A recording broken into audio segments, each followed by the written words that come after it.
Assalamualaikum warahmatullahi wabarakatuh. Kembali lagi dengan saya Fadli Anawir dengan nomor tambuk 18259 dari kelas A jaringan Syaraf Tiruan. Nah, di video tadi kita sudah membahas mengerjakan backpropagation dengan fungsi XOR di Microsoft Excel.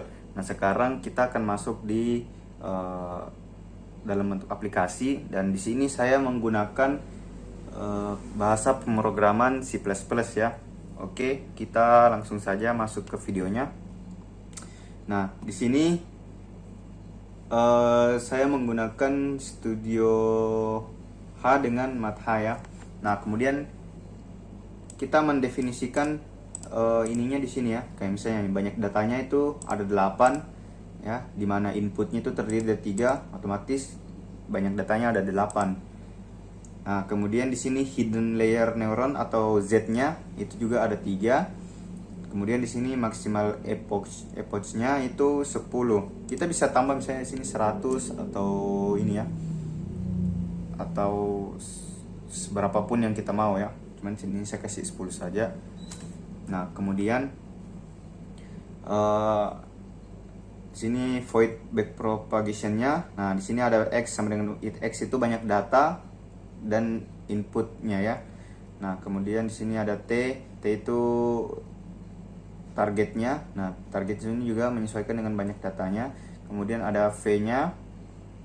Nah, itu V dari input layer input dengan Z-nya, artinya kayak misalnya V11 ya, ini artinya VIJ ya, seperti itu. Kemudian di sini ada V0-nya juga.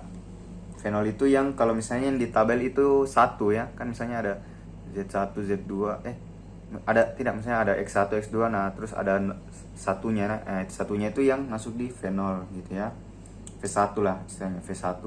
Kemudian di sini ada W-nya itu hidden layernya, W di sini tuh bobotnya, ini tuh bobot dari Z-nya ya, hidden layernya. Kemudian ada W0 ya, sama seperti tadi itu satunya ya.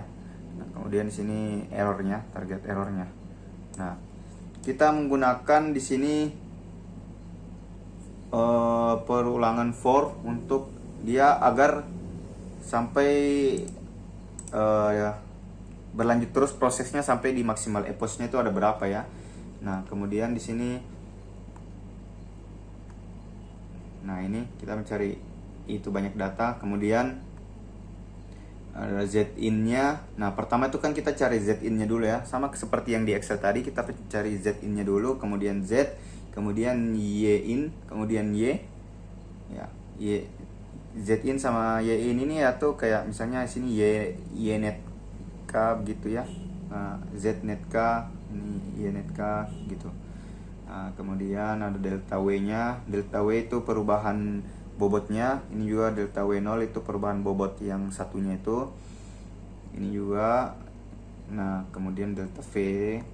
Nah, kemudian kita masukkan, kita deklarasikan saja ya, kayak rumus-rumusnya itu seperti yang tadi di Excel. Kayak misalnya ini untuk pertama kan kita cari Z-in-nya. Nah, Z-in-nya itu ini rumusnya ya, seperti itu. Nah, kemudian dia menggunakan perulangan for supaya dia terus berulang begitu ya. Nah, ini juga sama ya, kita cari Z-nya lagi, Z-nya. Nah, kemudian di sini kita masuk ke Y-in, kemudian Y-nya atau YK-nya. Nah, terus ini ada errornya. Nah, kemudian di sini ada ininya, apa ini? Delta W artinya atau bobotnya ya, perubahan bobotnya. Seperti itu. Perubahan bobot delta untuk W0-nya atau yang satunya itu. Nah, kemudian di sini delta 2J ya, dan delta 2J. Ini rumusnya semua. Ya, seperti inilah ya. Kita cuman memasukkan rumus-rumusnya saja. Nah, kemudian di sini kita masuk baru integer main. Nah, di sini saya tulis nama saya, tulis besar, kemudian nama saya, kemudian STB. Di sini ada kelasnya. Ini cuman ini saja ya. Jadi kita pisahkan biar dia ini. Nah, kemudian di sini X ini kayak ini banyak data. kemudian ada inputnya ya. Jadi di sini banyak data itu ada 1, 2,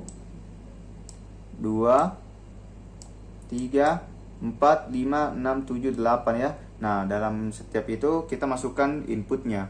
Kayak misalnya data 1, ini data 1, inputnya 000, data 2 001 dan seterusnya ya. Nah, kemudian ini T targetnya. Nah, target ini dari banyak datanya ada berapa? Karena banyak datanya ada 8, jadi kita masukkan saja langsung ya. Kemudian ini juga untuk V-nya. Ya, seperti ini. Ini yang ininya ya, Z-nya ya, Z-nya. Ini Z-nya. Kemudian ini W-nya, bobotnya. Ya, ini alpanya ya, alpanya itu 0,3. Ya.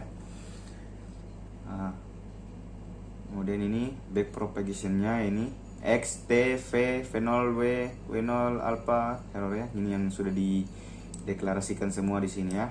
Nah, sekarang kita akan menjalankan aplikasinya.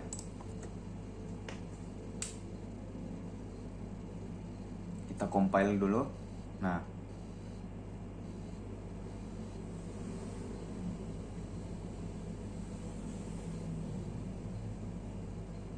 oke ya. Di sini sudah jadi sampai di ini data ke-8. Mana tadi?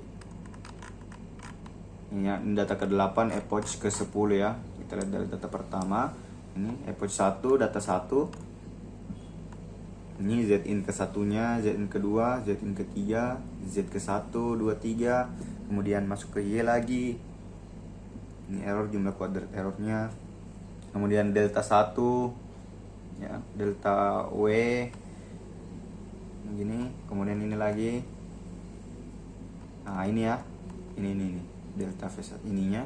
Nah, itu nanti untuk dijumlahkan untuk mendapatkan yang ininya lagi ya. Nah, ini. Kalau bisa dilihat tadi yang Excel-nya dengan yang ini ya. Mungkin ada perbedaan sedikit saja di bagian komanya, tapi itu sebenarnya sama saja ya. Cuman difaktorkan saja ya. Jadi ini dari aplikasinya. Sekian dari saya. Jika ada salah kata mohon dimaafkan. Wabillahi taufiq wal hidayah. Wassalamualaikum warahmatullahi wabarakatuh.